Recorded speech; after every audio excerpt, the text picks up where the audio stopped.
ఆ తర్వాత ఇంట్లో ఉన్న వాళ్ళకు కూడా ఇది వర్తిస్తుంది. ఇంట్లో ఉన్న వాళ్ళు కూడా ఇదే విధంగా పని కాదు ఇది, సేవ అనుకుని చెయ్యాలి. సాధారణంగా ఇదిగోండి, బట్టలు ఉతికేటప్పుడు ఇంట్లో పని చేసేటప్పుడు పని అనుకుంటే ఇలా ఉంటదన్నమాట మన ఎక్స్ప్రెషన్స్.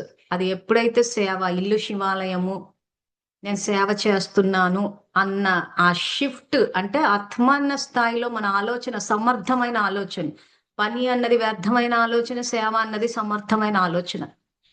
అని సేవ అనుకుంటారో ఆటోమేటిక్ గా అదే పని ఉంటది. ఇది మీరు భగవద్గీత ఇచ్చాడని ఏదో అద్భుతాలు అని అంటే, ఈ రోజు మనం ఇలా మొహాలు మార్చుకుని చేయడానికి, నవ్వుతూ చేయడానికి చేస్తుంటే అంతా శరీరం అలసిపోతోంది, మైండ్ అలసిపోతోంది. ఆత్మ లెవెల్లో మనం పని అని చెప్పి వ్యర్థ సంకల్పం చేస్తున్నాం కాబట్టి అది శరీరం ద్వారా అనుభవంలోకి వస్తుంది. కానీ యాక్చువల్ గా శరీరం అలసిపోవట్లేదు. శరీరం అలసిపోతుందా లేదా అని అంటే, మనం శవయాత్రకి వెళ్తే శవం అలసిపోవట్లేదు, ఎందుకంటే ఆత్మ లేదు కాబట్టి. మనం అలసిపోతున్నాం ఎందుకంటే మనం దుఃఖానికి లోనవుతున్నాం కాబట్టి. సో కాబట్టి ఆఫీస్ లో పని చేసేటప్పుడు ఎట్లా చేయాలి? ఇదిగో ఇంట్లో చేసేటప్పుడు పని కాదు, నేను సేవ చేస్తున్నాను. ఇదిగో వంట చేసేటప్పుడు ఇలా ఉంటది పని అనుకుంటే. సేవ అనుకుంటే ఇలా చిరునవ్వుతో చేస్తారు.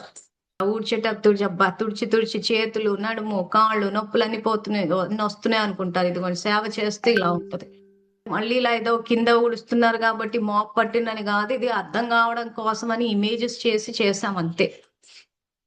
ఇదిగో గిన్నెలు దోమడం అని అనుకుంటే ఇలా ఉంటది. నా కర్మ అనుకుని చేస్తారు. ఎప్పుడు చూసినా ఏవో గిన్నెలు షింక్ లో పడుతూనే ఉంటాయి. ఇంకా అంత ఎక్కడుందని అనిపిస్తుంది. సో దానికంటూ ఒక సమయం అంటూ కేటాయించి చూస్తాం. పొద్దంతా కూర్చుని ఒక గ్లాస్ పడ్డా తోముతూ కూర్చుంటే ఆ నీళ్ళలోకి చేతులు పాడైపోతుంది. చలి, అలసట, ఎండెక్కడుంది? అసలు వర్క్ ఇది ఎండ్ అవుతుందని చెప్పగలం. మాతో షింక్ లో ఎప్పటికీ పడుతూనే ఉంటాయి ఏవో ఒకటి. సో మన షెడ్యూల్ కి తగ్గట్టు ఒక టైమింగ్స్ అంటూ చేసుకుని ఆ టైం పెట్టుకుని చేయడమే తప్పితే, ఇంకా పొద్దంతా గ్లాస్ పడ్డా స్పూన్ పడ్డా నేను తోముతూ కూర్చుంటానంటే, ఇంకా మన వ్యక్తిగత ఉన్నతి కోసం ఇలాంటివి ఏవైతే ప్రాక్టీసులు, నేను సాధన అన్న పదం వాడట్లేదు. సాధన అంటే మళ్ళీ అదేదో పెద్ద తపస్సేమో, మళ్ళీ వెళ్ళిపోలేమో అడవుల్లోకి అనుకుంటారు. కాదు, సులువు ఇది, సులువైన మార్గం ఇది.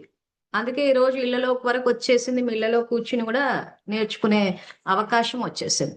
ఆ తర్వాత పని చేసేటప్పుడు ఇంట్లో వాళ్ళకి కానీ ఎవరికైనా ఏదైనా అవసరం వస్తే, నా చేతిలో ఈ పని ఉంది అని చెప్పి దాన్ని పట్టుకుని కూర్చుంటారు చాలా మంది.